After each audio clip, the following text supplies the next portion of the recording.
मोक्षिता, प्रत्युष, सभी कनेक्ट है? Yes. Okay बच्चों, बताएंगे। वॉइस क्लियर है? Yes. अच्छा, ये बताएंगे आपको स्क्रीन नजर आ रही है यहाँ पे? Yes. ठीक है बच्चों, चलिए आज की क्लास स्टार्ट करते हैं। क्लास 6 के लिए हम मैथमेटिक्स की प्रिपरेशन कर रहे हैं फॉर ऑल इंडिया सैनिक school entrance examination. Good evening, sir. हाँ जी बच्चे बोलेंगे। गुड इवनिंग बच्चों। Good evening, good evening, very good evening. Start करें? Yes, sir. ओके बच्चों, आज का जो चैप्टर रहने वाला है हमारा, वो है चैप्टर एरिया एंड पेरीमीटर। क्या है बच्चों चैप्टर? Area and perimeter. ठीक है बच्चा। अच्छा, आपने ज्योमेट्री में अलग अलग तरह की शेप्स पढ़ी है। शेप्स कैसी पढ़ी है? जैसे आपने कभी तो आपने स्क्वायर के बारे में पढ़ा होगा, पढ़ा है बच्चे? कभी रेक्टेंगल yes, के sir. बारे में, Triangle. ट्राइंगल्स के बारे में, हाँ जी। और किस चीज के बारे में पढ़ा है? सर्कल। ये शेप्स होती है ना? हाँ जी। Yes, sir. आज हम इनके एरिया और पैरामीटर्स के बारे में ही डिस्कस करेंगे। तो बच्चों ये बताइए, एरिया होता क्या है एक्चुअल में? Sir, area और perimeter. एरिया वो टोटल स्पेस है जो कि एनक्लोज करती है किसी भी प्लेन फिगर की बाउंड्री।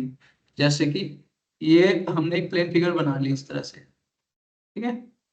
इस बाउंड्री के अंदर जितना स्पेस इंक्लूड हुआ, सपोज कीजिए यहाँ से लेके कंप्लीट, तो यही क्या कहलाएगा? इसका एरिया कहलाएगा। क्या कहलाएगा बच्चे?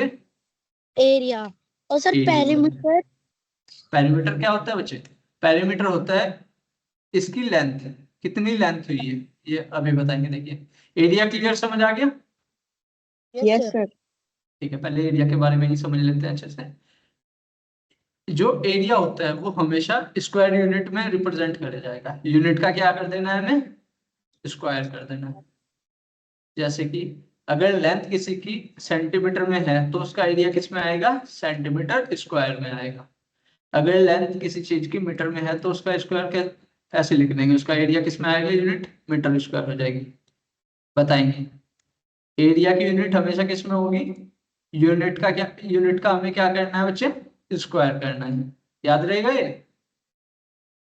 Yes sir. अच्छा, अगर मैंने ये लिखा है 36 मीटर, बी 42 किलोमीटर, सी 0.2 मीटर स्क्वायर, डी 2.0 मीटर, ठीक है ना? क्यूब, इसमें से कौन सा रिप्रेजेंट कर रहा है एरिया ऑफ यूनिट को? सी पार्ट रखो। Unit of area Yes, or validate which represent the unit of area. Option is C part because it is in meter square. Clear बात? ठीक है, अब बच्चों पेरीमीटर के बारे में समझेंगे। पेरीमीटर एक्चुअल में है क्या? पेरीमीटर लेंथ होती है किसी भी फिगर की। सपोज करते हैं if this is a figure, what is this? This is a rectangle. Rectangle. हाँ जी बच्चे, अब अगर हम इसकी लेंथ को कंसिडर करें, ये काउंट करते हैं। अगर सपोज करते हैं 8 मीटर लॉन्ग है और ये इधर चली 4 मीटर, ठीक है। फिर इधर चली कितना, ये लेंथ इधर गए हम 8 मीटर, फिर इधर आए दोबारा वापस इनिशियल पॉइंट पे आ गए, ये कितना है 4। तो अब इन सभी का जो सम है लेंथ का कितना? 8 + 4 + 8 + 4, यानी कि 24। ये प्लस ये, फिर हमने ये वाला ऐड किया, फिर ये ऐड किया, ठीक है। इन सभी का सम कितना आ जाएगा? 24। तो ये जो लेंथ है इनके बॉर्डर्स की, यानी कि इनके जो बॉर्डर की जो लेंथ है सभी का, उनका सभी का क्या कर देंगे? सम कर देंगे। सम ऑफ लेंथ ऑफ बॉर्डर इसके अराउंड, जो एक प्लेन फिगर के अराउंड फॉर्म करता है, ठीक है ना। जो बॉर्डर्स प्लेन फिगर के अराउंड होते हैं ये चीजें, ठीक है। इन सभी का सम ही क्या कहलाएगा बच्चों? पेरीमीटर कहलाएगा प्लेन फिगर का। बताइए, पेरीमीटर समझ आया? यस। ठीक है बच्चों, अब इसमें सबसे पहले हम ज्योमेट्री पढ़ लेते हैं, रेक्टेंगल ही पढ़ लेते हैं। क्या पढ़ रहे हैं? बोलेंगे सभी बच्चे?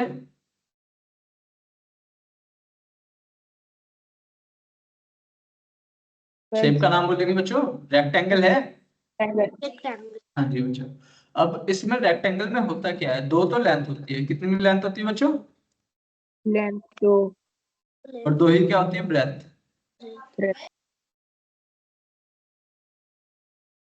इसकी प्रॉपर्टीज क्या है लेंथ की? ये वाली साइड इसके पैरेलल होगी और इक्वल भी होगी।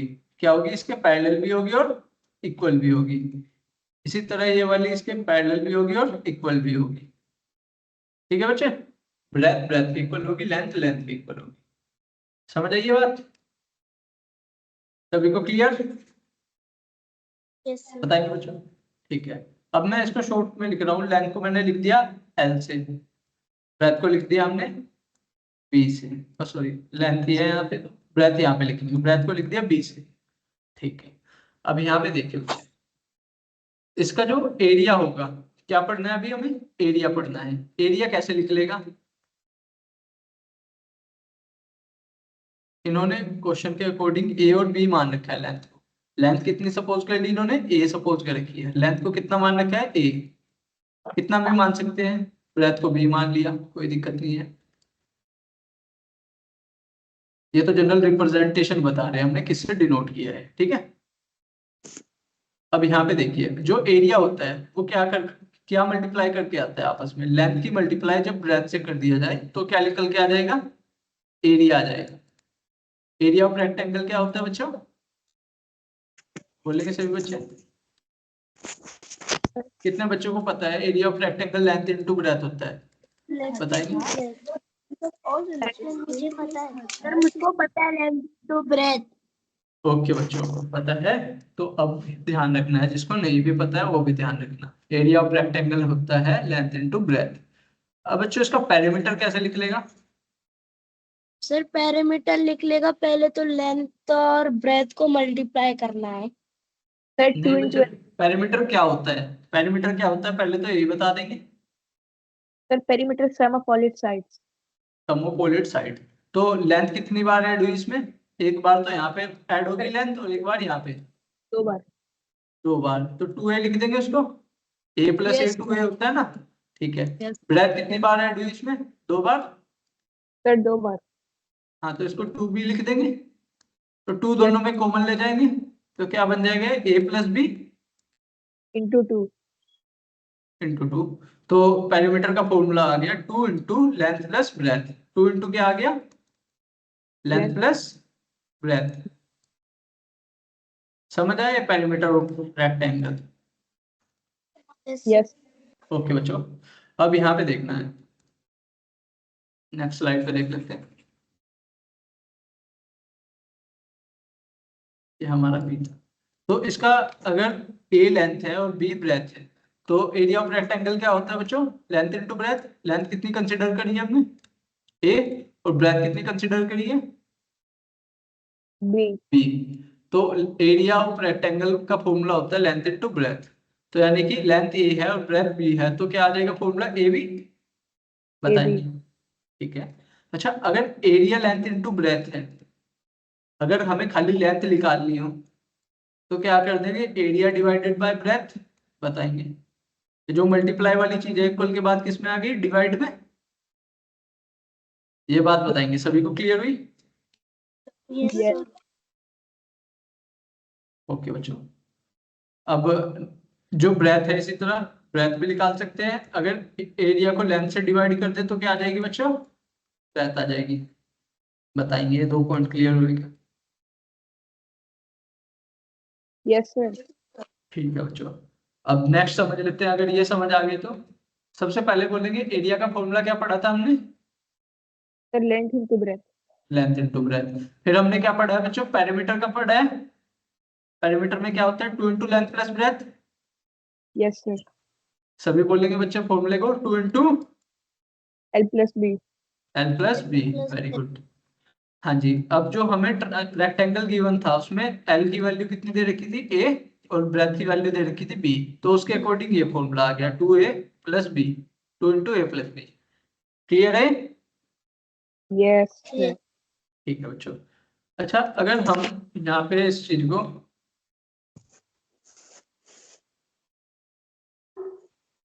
डायगोनल के लिए यूज करें,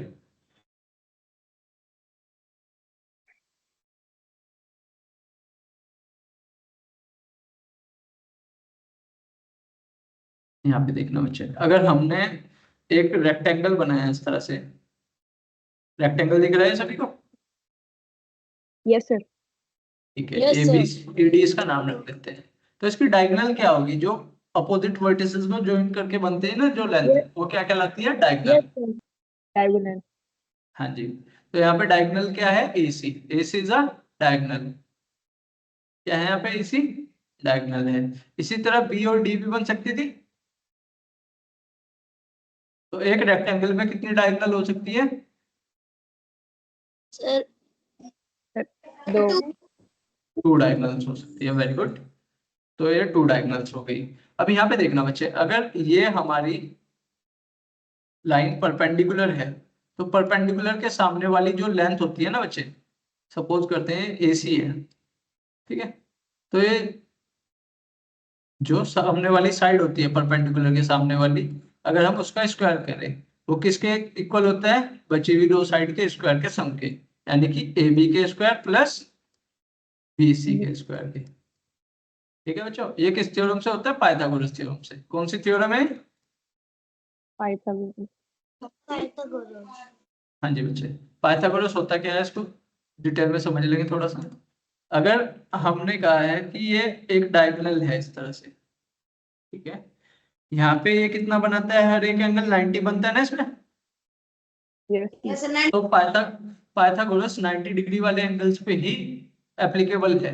अगर डायगोनल को मैं डी से लिख लूँ यहाँ पे फिलहाल के लिए, डायगोनल को किससे लिख लूँ? डी से। लेंथ को किससे लिखा है? ए से। और ब्रेथ को बी से लिखा है। तो हमेशा ध्यान रखना 90 के सामने वाला देखना है। 90 के सामने वाला क्या होता है? डायगोनल होता है। तो डायगोनल का स्क्वायर किसके इक्वल होगा? ए स्क्वायर प्लस बी स्क्वायर, यानी कि length square plus breadth square. यहाँ पे देख लीजिए। वैसे अगर ट्राइंगल कंसिडर करें ना, तो ट्राइंगल में ये क्या चीज होती है? बेस होता है। और ये क्या होता है? हाइट होती है। और 90 के सामने वाला क्या होता है बच्चे? हाइपोटेनस होता है। क्या होता है? हाइपोटेनियस।